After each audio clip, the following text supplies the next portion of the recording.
સુરતના મગદલામાં વગર ડિગ્રીએ ક્લિનિક ચલાવતા વધુ 2 ડોક્ટરો ઝડપાયા છે, જેમાં 40 વર્ષીય મહિલા ડોક્ટરનો પણ સમાવેશ થાય છે. બોગસ મહિલા ડોક્ટર પકડાઈ હોય તેવો આ પ્રથમ કિસ્સો છે. આ મહિલા જૂના મગદલા ગામમાં એક ઘરમાં ક્લિનિક ચલાવતી હતી.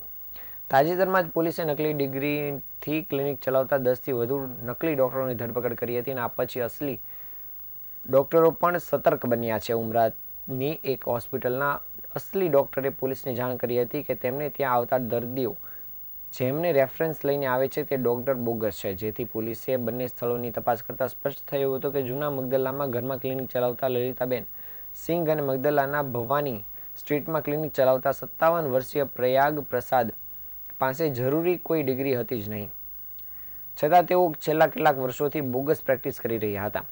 પોલીસે બંનેને ડિગ્રીઓ રજૂ કરવાનો સમય પણ આપ્યો હતો, જોકે નિયત સમય દરમિયાન કોઈ પણ ડિગ્રી રજૂ ન કરી શકતા આખરે ઉમરા પોલીસે મોડી રાત્રે બંને સામે ગુનો નોંધ્યો હતો. અને ઉલ્લેખનીય છે કે લલિતા સિંઘ એક ડિમ્પલ નામની મહિલાના ઘરમાં બોગસ ક્લિનિક ચલાવતા હતા અને સામાન્ય બીમારીવાળા દર્દીઓની સારવાર કરતા હતા.